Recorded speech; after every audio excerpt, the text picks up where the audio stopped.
राष्ट्रपतिको उम्मेद्वार भएपछि कांग्रेस नेता रामचन्द्र पौडेलको राजनैतिक जीवनलाई लिएर चर्चा सुरु। पार्टीको पछिल्लो महाधिवेशनपछि सभापति देउवासँगको निकटताले फाइदा पुगेको विश्लेषण। प्रधानमन्त्री दाहाल तेस्रो कार्यकालमा पहिलो विदेश भ्रमणका लागि आगामी शुक्रबार कतार जाने। परराष्ट्र मन्त्री पौडेल मानवाधिकार परिषदको बैठकका लागि आज साँझ स्विजरल्याण्ड जाँदै। राष्ट्रपति निर्वाचनमा प्रधानमन्त्री दाहालले आफूलाई धोका दिएको एमाले अध्यक्ष ओलीको गुनासो। 8 दलका साझा उम्मेद्वारलाई सर्वसम्मत गराउन पहल भइरहेको प्रधानमन्त्री दाहालको भनाई। युक्रेनमा शान्ति स्थापनाको माग गर्दै फ्रान्सको पेरिस र जर्मनीको बर्लिन शहरमा हजारौं मानिसद्वारा प्रदर्शन। र Machindra football club Bhadrapur Jhapa gold cup फुटबलको फाइनलमा प्रवेश। विदेशी टोली एभिनियर बुढासुब्बा गोल्ड कप फुटबलको सेमिफाइनलमा।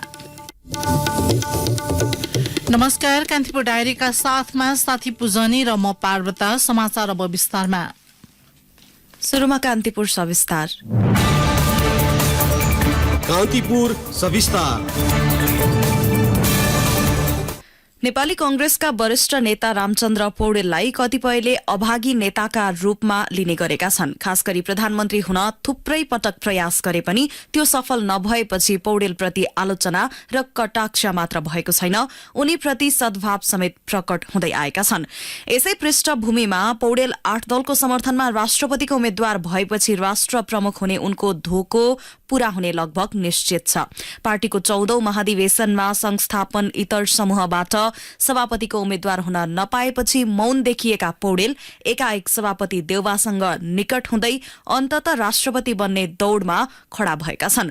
पौडेललाई राष्ट्रपतिको उम्मेद्वार बनाउने पार्टीको सर्वसम्मत निर्णयपछि कांग्रेसभित्रको आन्तरिक राजनीतिलाई समेत प्रभावित पार्ने ठानिएको छ। नेपाली कांग्रेसभित्र पार्टीको विधि र विधानमा नेतृत्वलाई सधैँ घचघच्याउने नेताका रूपमा रहेका वरिष्ठ नेता रामचन्द्र पौडेल संघीय संसदको 8 दलको समर्थनमा राष्ट्रपतिमा साझा उम्मेद्वार बनेपछि उनको राजनैतिक जीवनबारे चर्चा शुरू भएको छ। पार्टीमा संस्थापन इतर समूहको नेतृत्व गरेका वरिष्ठ नेता पौडेल 14औं महाधिवेशनमा सभापतिको उम्मेद्वार बन्न नपाएसँगै मौन बसिदिँदा उनको 60 वर्षको राजनीतिक यात्रामा पूर्ण विराम लाग्ने अनुमान र आशंका गरिएको थियो। विगतमा पनि कांग्रेसभित्र मूल्य मान्यता र आदर्शको राजनीति गर्ने नेताहरू मूलधारको राजनीतिबाट अलग्गिनु परेका दृष्टान्त थिए। गणेशमान सिंह, कृष्ण प्रसाद भट्टराई, सीके प्रसाई, महेन्द्र नारायण निधि, भीम बहादुर तामाङ, महेश्वर प्रसाद सिंह जस्ता पूर्ववर्तीहरूले भोगेको नियतिमा 14औं महाधिवेशनबाट पौडेलको पनि नाम थपिने कतिको आकलन थियो। 14औं महाधिवेशनमा मौन बस्दा होस् वा संसदीय दलको नेतामा सभापति देउवालाई समर्थन गर्दा पौडेलको आलोचना नभएको होइन, तर तिनै नेता पौडेल सभापति देउवाको समर्थनमा राष्ट्रपतिको उम्मेद्वार बनेका छन्। पार्टीभित्रबाट सर्वसहमत रूपमा राष्ट्रपतिको उम्मेद्वार बन्ने मौका पाएका पौडेलबारे कांग्रेस नेता अर्जुन नरसिंह केसी भन्छन्। रामचन्द्रजी निरन्तर रूपबाट सङ्घर्ष गरेको र लोकतान्त्रिक आन्दोलनमा पूर्ण प्रतिबद्ध र निष्ठावान साथीको रूपबाट उहाँले जे जति योगदान गर्नु भएको छ त्यो योगदानको पृष्ठभूमिमा उहाँले निष्पक्ष पारदर्शी रूपबाट संविधानको रक्षक र सबैको साझा प्रतिनिधित्व गर्न उहाँ सक्षम हुनुहुन्छ भन्ने कुरा म विश्वस्त। 17 वर्षको कलिलो उमेरबाट राजनीति आरम्भ गरेका पौडेल संसदीय अभ्यासमा अब्बल नेताका रूपमा चिनिन्छन्। महेन्द्रले बीपीको निर्वाचित सरकारलाई हटाएर पञ्चायती व्यवस्था लागू गरेदेखि लोकतन्त्रको पक्षमा उभिँदै कांग्रेसको राजनीतिमा लागेका पौडेलले आफ्नो राजनीतिक जीवनकालमा शालीन नेताको परिचय बनाएका छन्। विक्रमसम्म 2027 मा नेभी संघ स्थापना हुँदा संस्थापक सदस्य रहेका पौडेल 2040 देखि केन्द्रीय राजनीतिमा आएका थिए। पार्टीभित्र थुप्रै राजनीतिक अवसर पाएका नेता हुन् पौडेल। 2074 साल बाहेक 2048 पछिका सबै निर्वाचनमा गृह जिल्ला तनहुँबाट सांसदमा निर्वाचित भएका पौडेल पटक पटक मन्त्री र एकपटक सभामुख बनिसकेका छन्। गिरिजा प्रसाद कोइरालाको प्रधानमन्त्री कालमा उप प्रधानमन्त्री सहित गृह मन्त्रालयको बागडोर सम्हालेका पौडेल 2062-63 को राजनीतिक परिवर्तनपछि शान्ति मन्त्री बनेका थिए। राजनीतिक जीवनमा करिब 13 वर्ष जेल बिताएका पौडेलमा राजनीतिक सुझबुझ भए पनि पार्टीभित्र प्रश्न उठाइरहँदा आवश्यक अनुसारको निर्णयको आँट गर्न नसक्ने पात्रको रूपमा परिचित छन्। साथै उनी मध्यमार्गी र शालीन तथा लोकतान्त्रिक परिपाटीको हिमायती नेता मानिन्छन्। पौडेल राष्ट्रपति बन्न पाउँदा लोकतान्त्रिक संविधानको पूर्ण कार्यान्वयन र लोकतन्त्रको संरक्षण हुने कतिपयको बुझाइ छ। पूर्व सभामुख तारानाथ राणाभाट भन्छन्, रामचन्द्रजीको जिम्मामा धेरै ठूलो अभिभार आइरहेको छ। संविधानको संरक्षण गर्नुपर्छ, संविधान लागू गर्नमा पनि त्यत्तिकै तत्परता देखाउनु हुनुपर्छ। हारिएको नेता चुनिँदाखेरि एउटा चाहिने स्थिरताको आश्वासन देशले पाउँछ। तत्कालीन अवस्थामा कंग्रेस विभाजित भएर देउबाले प्रजातान्त्रिक कंग्रेस स्थापना गर्ने बेलामा सुरुमा सहयोग गर्ने प्रतिबद्धता जनाए पनि पछि आफ्नो अडानबाट विचलित भएको टिप्पणी भएका थिए। समयक्रममा पार्टी एकीकरण भए पश्चात कंग्रेसभित्र पौडेल र देउबाको राजनीतिक लाइन भिन्न रह्यो, अर्थात् दुई नेताको गुट फरक थियो। उनै पौडेलले संसदीय दलको निर्वाचनमा देउबालाई पराजित गर्दै प्रधानमन्त्रीको उम्मेद्वार बन्ने मौका पाएका थिए। तर 2067मा 17 पटक प्रधानमन्त्रीको निर्वाचनमा पराजय भोग्नु पौडेलको राजनीतिक जीवनमा सबैभन्दा ठूलो धक्का थियो। भलै कतिपय नेताले यसलाई संसदीय अभ्यासप्रतिको पौडेलको आस्थाको रूपमा व्याख्या गरेका छन्। कंग्रेस नेत्री उमा रेग्मी भन्छिन्, उहाँका कारणले कहिले पार्टीलाई त्यसको दखल पुग्ने काम चाहिँ उहाँबाट भएन।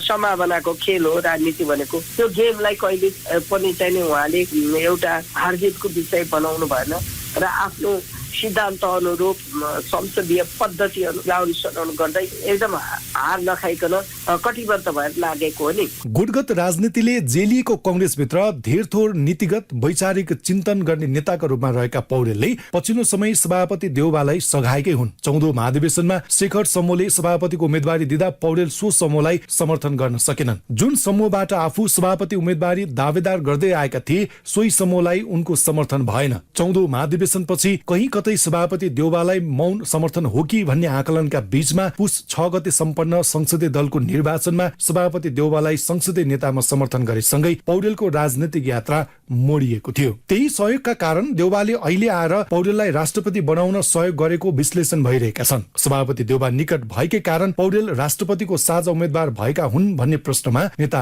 केसीले भने, होइन, जसरी सहमति जुटेको भए पनि उहाँले निरन्तर रूपबाट पार्टीभित्र विधानको रक्षाको लागि र देशको संविधानको रक्षाको लागि निरन्तर सङ्घर्ष गर्नु। पार्टीभित्र कोसँगको निकटता र कोसँगको दूरी भन्दा पनि उहाँबाट अभिभावकीय र संविधानका रक्षक अथवा संवैधानिक राष्ट्रपतिको भूमिकामा उहाँ अहिलेसम्मको छिटो अनुभवबाट उन्मुक्ति दिन सक्ने व्यक्तिको रूपमा मैले लिएको छु। पार्टीभित्र निष्ठा इमानको वकालत गर्ने नेता पौडेललाई सभापति देउबाले गरेको सहयोगपछि कंग्रेसको आन्तरिक राजनीतिमा दूरगामी असर पार्न सक्ने देखिएको छ। पार्टीमा आफ्नो प्रभाव विस्तारका लागि देउबाले यस्तो कदम चालेको टिप्पणी भइरहेका छन्। कंग्रेसको राजनीतिलाई नजिकबाट नियालिरहेका विश्लेषक पुरुषोत्तम दाहाल भन्छन्, अब अहिले नेपाली कंग्रेसको त हेर्नुहोस्, अब अलिअलि अन्तर्विरोध त डेफिनेट हुन्छ केही कुराहरूमा होला, तर अब रामचन्द्र पौडेलले त गएको सालदेखि नै शेरबहादुरजीसँग नजिक निकटता देखाउनु भएको, उहाँले समर्थन नै गर्नु भएको, त्यस कारणले त्यो तहमा अब विवाद छैन। अब त्योभन्दा मुनि अलिकति केही महत्वाकांक्षा पनि होला, केही परिस्थितिले पनि जुदाइराखेको होला, त्यहाँनिर कहीँ न कहीँ थोर बहुत हुन्न होला। नत्र भने मलाई लाग्छ धेरै त्यस्तो पहिलाको जस्तो ठूलो अन्तर्विरोध हुने अवस्था छैन। राजनीतिमा नाटकीय परिवर्तन नभएमा फागुन 25 गतेको निर्वाचनबाट पौडेल मुलुकको तेस्रो राष्ट्रपति बन्ने निश्चित छ। राजनीतिक जीवनको सुरुवाती चरणमा वामपन्थी रुझानबाट अघि बढे पनि समयक्रममा कम्युनिस्ट दलहरूको खरो आलोचक उनै पौडेल अहिले माओवादी केन्द्र, एकीकृत समाजवादी र राष्ट्रिय जनमोर्चा सहितका वामपन्थी दलहरू सहितको समर्थनमा अर्को कम्युनिस्ट पार्टी एमालेका उम्मेद्वारसँग राष्ट्रपतिका लागि प्रतिस्पर्धा गर्दैछन्। रेडियो कान्तिपुरका लागि सन्तोष गन्धर्व। कान्तिपुर सविस्तार।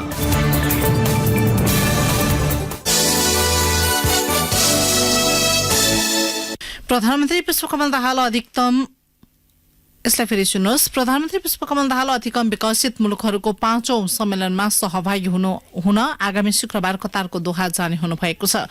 गत पुस 10 गते प्रधानमन्त्री भएपछि दाहालको यो पहिलो विदेश भ्रमण हुनेछ। परराष्ट्र मन्त्रालयका अनुसार सो सम्मेलनमा सहभागी भएर प्रधानमन्त्री दाहाल फागुन 22 गते स्वदेश फर्कने कार्यक्रम छ। मन्त्रालयकी प्रवक्ता सेवा लम्सालले सम्मेलनका क्रममा प्रधानमन्त्री दाहाल राष्ट्रसङ्घका केही कार्यक्रममा समेत सहभागी हुने जानकारी दिनुभयो। नेताको हिसाबले र सामान्य प्रधानमन्त्रीज्यूले गर्ने तय गरेका कार्यक्रमहरू त्यहाँ चाहिँ केही युएनका फर्मल र युएनले नै आफैले बनाएका प्रोग्रामहरू छन्। त्यो प्रोग्राममा प्रोटोकल अनुसारको सामान्य प्रधानमन्त्रीको सहभागिता हामीले सुनिश्चित गरेका छौँ। केही चाहिँ हाम्रो बायोलेटरल मिटिङ्सहरू पनि हुन्छन्, साइड लाइनमा हुने बायोलेटरल मिटिङ्सहरू हुन्छन्। साइड इभेन्टहरू धेरै छन्, साइड इभेन्टहरूमा पनि हामी भाग लिन्छौँ। फागुन 20 गते प्रधानमन्त्री दाहालले सम्मेलनलाई सम्बोधन गर्नुहुनेछ। त्यस्तै भ्रमणका क्रममा प्रधानमन्त्री दाहाल नेपाली दूतावासले आयोजना गर्ने कार्यक्रम र नेपाली समुदायसँगको कार्यक्रममा पनि सहभागी हुने मन्त्रालयले जनाएको छ। त्यस्तै नेपाली प्रतिनिधि मण्डलले अति कम विकसित मुलुकबाट स्तरोन्नतिमा रहेका नेपाल, बंगलादेश र लाओस बीच हुने साइड इभेन्टमा समेत सहभागिता जनाउनेछ। कान्तिपुर डायरीमा अब ब्रेकको पालो। अब बाँकी प्रसंग। एमाले अध्यक्ष केपी शर्मा ओलीले प्रधानमन्त्री एवं माओवादी केन्द्रका अध्यक्ष पुष्पकमल दाहालले आफूलाई धोका दिएको बताउनु भएको छ। काठमाडौँमा आयोजित एक कार्यक्रममा एमाले अध्यक्ष ओलीले आफ्ना सहयोद्धा र शहीदहरूलाई धोका दिएका दाहालले आफूलाई धोका दिनु स्वाभाविक भएको टिप्पणी गर्नुभएको हो। उहाँले मलाई छकाइरहनु भयो। उहाँ हातमा चक्कु लिएर बस्नुभएको थियो। मलाई भन्नुभयो फूल लिएको छु, तपाईँलाई भ्रम नपरोस्। मैले फूल लिएको हो हातमा। यो चक्कु जस्तो देख्नुभयो होला तपाईँले, यो भ्रम हो, यो चक्कु होइन फूल हो भन्नुभयो। तपाईँले भनेपछि फूलै हो नि, किन होइन भन्दै बसेँ म।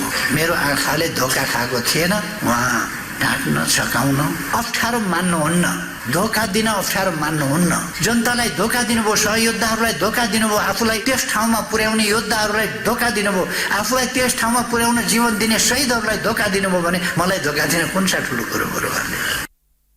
प्रधानमन्त्री दाहाल आफूसँगको गठबन्धनमा टिक्न नसक्ने पहिले नै ठम्याइसकेको ओलीको भनाइ थियो। पछिल्लो समय विदेशी शक्ति र देशभित्रैबाट एमाले विरोधी एजेण्डा सृजना भएको आरोप समेत उहाँले लगाउनुभयो। ओलीले राष्ट्रपतिका लागि एमाले उम्मेद्वारलाई समर्थन गर्न अन्य दललाई आग्रह गर्नुभयो। जनमतले नेकपा एमालेको उम्मेद्वारलाई समर्थन गर्नुपर्छ यसमा, किनभने नेकपा एमाले काम गर्ने देशका निम्ति हो, जनताका निम्ति हो, राष्ट्रियताको निम्ति हो, राष्ट्रिय हितको निम्ति हो, सार्वभौम सत्ताका लागि, देशको स्वाधीनताका लागि, देशको भौगोलिक अखण्डताका लागि हो, राष्ट्रिय हितको रक्षा र सम्वर्धनका लागि हो, हाम्रो गौरवपूर्ण राष्ट्रिय स्वाभिमान माथि उठाउनका लागि। यसका निम्ति एमालेलाई समर्थन हुनुपर्छ। यसैबीच प्रधानमन्त्री पुष्पकमल दाहालले राष्ट्रपतिका लागि कांग्रेस उम्मेद्वार रामचन्द्र पौडेलको पक्षमा सर्वसम्मतको प्रयास भइरहेको बताउनु भएको छ। गोर्खाको बारपाक सुलीकोट गाउँपालिकामा आयोजित सभालाई आज सम्बोधन गर्दै प्रधानमन्त्री दाहालले 8 दल एकै स्थानमा भएकाले सर्वसम्मतिका लागि एमालेसँग संवाद हुने बताउनु भएको हो। उहाँका अनुसार सहमतिका लागि फागुन 25 गतेसम्म नै प्रयास हुनेछ। राष्ट्रपतिको उम्मेद्वारका लागि बनेको गठबन्धन नयाँ राजनैतिक यात्रा भएकाले स्थायित्व र विकासका निम्ति सहयोगी बन्ने प्रधानमन्त्री दाहालले बताउनुभयो। राष्ट्रपतिको चुनावको सन्दर्भमा आउँदा 8 राजनीतिक दल एक ठाउँमा भएर र नेकपा एमालेसँग पनि लगातार हाम्रो कुरा भइराखेको छ। हाम्रो कोसिस छ कि 25 गतेसम्म जाँदा राष्ट्रपतिमा सर्वसम्मत भयो भने सो मच द बेटर, धेरै राम्रो हुन्छ। त्यो कोसिस पनि हामी गरिराखेकै छौँ। नभए पनि नयाँ राजनीतिक यात्रा स्थायित्व र विकासको निम्ति अझ सहयोगी हुने मैले विश्वास लिएको छु। फरक प्रसंगमा प्रधानमन्त्री दाहालले माओवादीको सशस्त्र द्वन्द्व र जनआन्दोलनका शहीदलाई राष्ट्रिय शहीदका रूपमा घोषणा गर्ने तयारी गरेको बताउनुभयो। आफू पहिलो प्रधानमन्त्री भएका बेलादेखि नै सशस्त्र युद्धका शहीदलाई राष्ट्रिय शहीद घोषणा गर्ने योजना बनाएकाले अहिले पूर्णता दिन खोजेको उहाँको भनाइ थियो। 64 सालको त्यो माइनेट खोजेर त्यो माइनेट पत्ता लागेपछि अब त्यसलाई राजपत्रमा प्रकाशित गर्ने र सम्पूर्ण जनयुद्धका जनआन्दोलनका सबै शहीदहरूलाई राष्ट्रिय शहीदको सम्मान गर्ने, उनीहरूको नाम प्रकाशित गर्ने यो दोस्रो खुसीको खबर तपाईहरुसँग साट्न चाहन्छु। दाहालले आफ्नो बाँकी जीवन सुशासन, विकास र देशको समृद्धिको निम्ति खर्च नै दोहोर्याउनु भयो।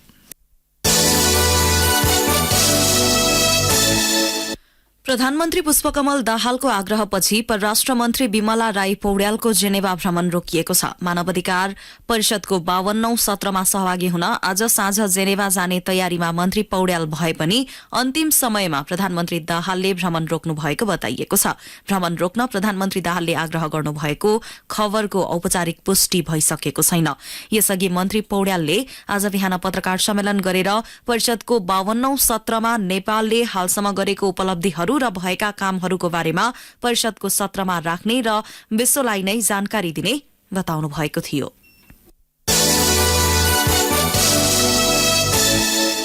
संघीय संसदका महत्वपूर्ण दुई शक्ति राष्ट्रिय स्वतन्त्र पार्टी र राष्ट्रिय प्रजातन्त्र पार्टी राप्रपा राष्ट्रपतिको निर्वाचनमा अनिर्णित बनेका छन्। गृहमन्त्रीको विषयमा सहमति हुन नसकेपछि सरकारबाट बाहिरिएको राष्ट्रिय स्वतन्त्र पार्टी र राष्ट्रपतिको निर्वाचनमा नयाँ गठबन्धन बनेपछि हिजो बाहिरिएको राप्रपाले राष्ट्रपतिको निर्वाचनमा कसलाई समर्थन गर्ने भन्ने विषयमा निर्णय गर्न सकेका छैनन्। संसदमा रासुपाको 19 सीट छ भने राप्रपाको 14 सीट छ। राष्ट्रपतिको निर्वाचनमा भने राप्रपाको मतभार 2450 छ भने राष्ट्रिय स्वतन्त्र पार्टीको 1501 मतभार छ। राप्रपाका प्रवक्ता मोहन श्रेष्ठले अहिलेसम्म कुनै निर्णय नभएको भन्दै दलहरूले गर्ने प्रस्तावका आधारमा अघि बढ्ने बताउनुभयो। राष्ट्रपतिको निर्वाचनमा तटस्थ बस्ने, बहिष्कार गर्ने र दुई मध्ये एकलाई समर्थन गर्ने 3 विकल्पमा छलफल शुरू भएको प्रवक्ता श्रेष्ठको भनाइ छ। उता राष्ट्रिय स्वतन्त्र पार्टीले पनि अहिलेसम्म ठोस निर्णय भइ नसकेको बताएको छ। सो पार्टीका एक नेताले पार्टी पर्ख रहेको रणनीतिमा रहेको बताए।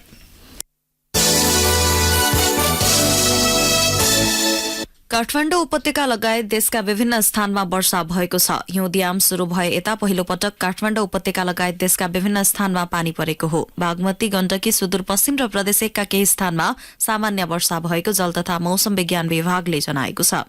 मौसमविद सञ्जीव अधिकारीका अनुसार 1 देखि 2 घण्टासम्म सामान्य वर्षा भई क्रमिक रूपमा मौसम सुधार हुने सम्भावना छ।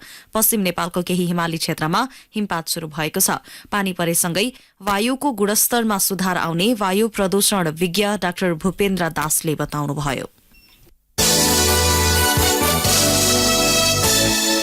किशोरीहरूलाई बन्धक बनाई यौन दुर्व्यवहार गरेको आरोपमा एक चिनिया नागरिक पक्राउ परेका छन्। ललितपुर महानगरपालिका 22 मा बस्दै आएका चिनिया नागरिक 49 वर्षीय याङ लिमिङलाई प्रहरीले पक्राउ गरेको हो।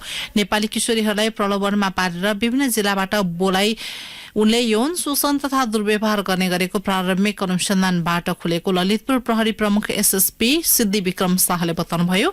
उनी कुन प्रयोजनका लागि नेपाल आएको भन्ने बारे अझै यकिन नभएको प्रहरीले उल्लेख गरेको छ।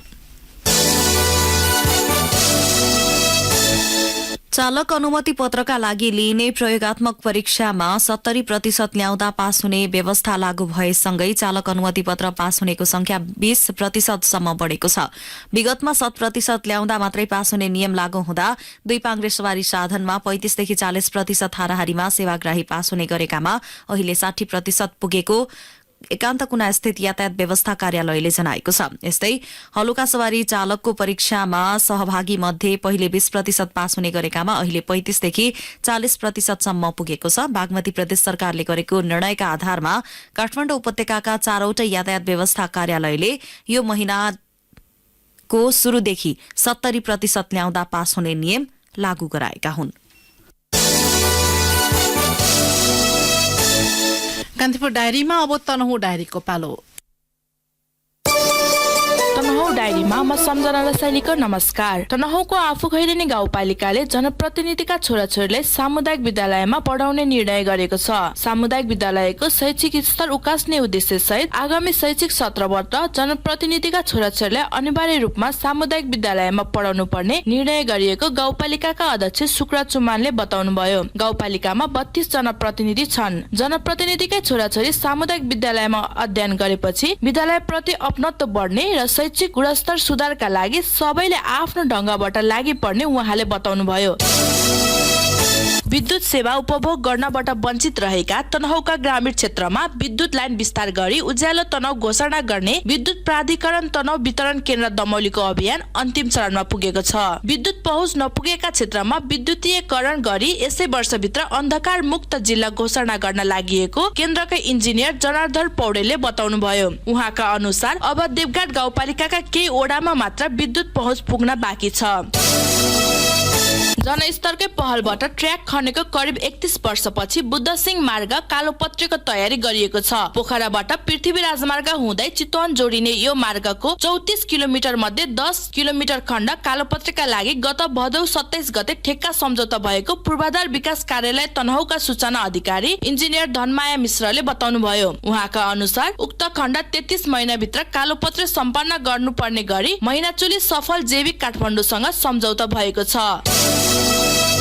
पर्यटन पूर्वाधारलाई प्राथमिकता दिँदै आफूखैरेनी गाउँपालिकाले पहरामा भगवानको आकृति कुद्न सुरु गरेको छ। आफूखैरेनी 2 स्थित पृथ्वी राजमार्गसँग जोडिएको एना पहराको ढुङ्गामा भगवानको आकृति कुद्न थालिएको गाउँपालिकाका अध्यक्ष सुक्रा चुमानले बताउनुभयो। उहाँका अनुसार प्रकृति र झरनाको पानीसँग रम्न चाहने पर्यटकको गन्तव्य मध्ये एक रहेको एना पहरामा पर्यटकलाई थप आकर्षित गर्न पहरामा भगवानको आकृति कुद्न सुरु गरिएको हो।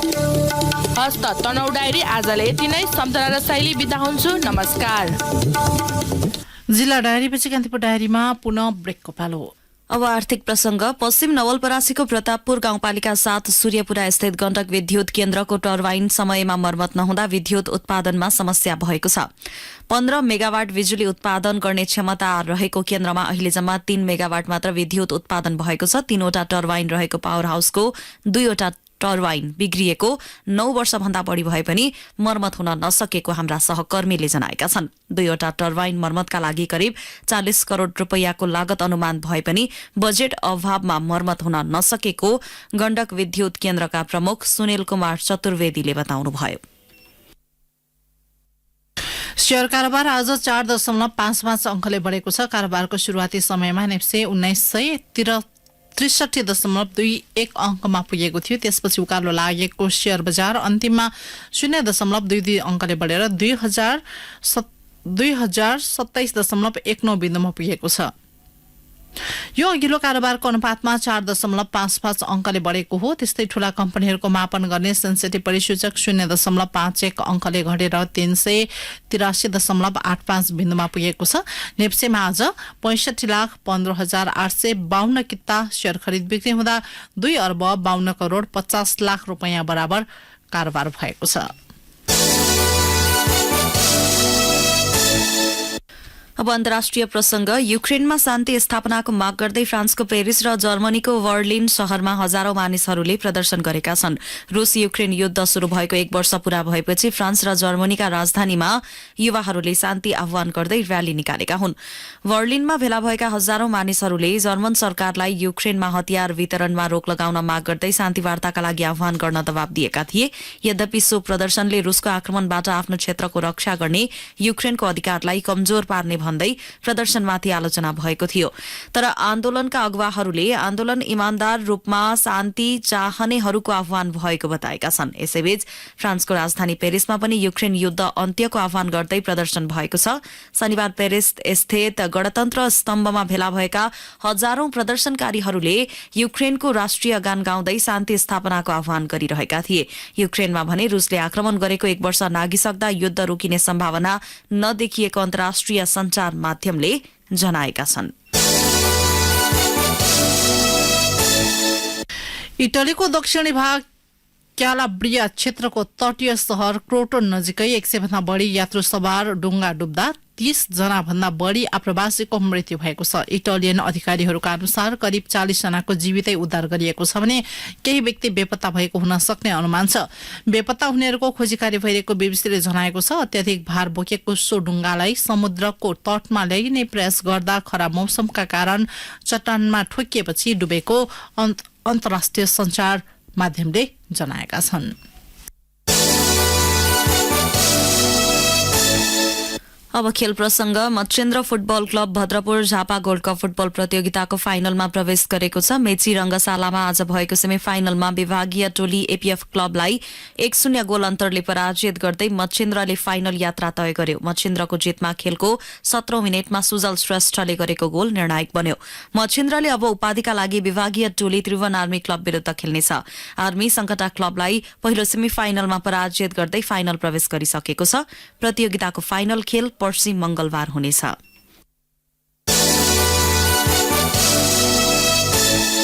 विदेशी टोली एभिनियर फुटबल क्लब बुढासुब्बा गोल्ड कप फुटबलको सेमिफाइनल प्रवेश गरेको छ। धरान रंगशालामा आज भएको दोस्रो क्वार्टर फाइनल खेलमा सर्लाहीको बागमती युवा क्लबलाई 1-0 गोल अन्तरले पराजित गर्दै एभिनियरले अन्तिम 4मा स्थान पक्का गर्यो।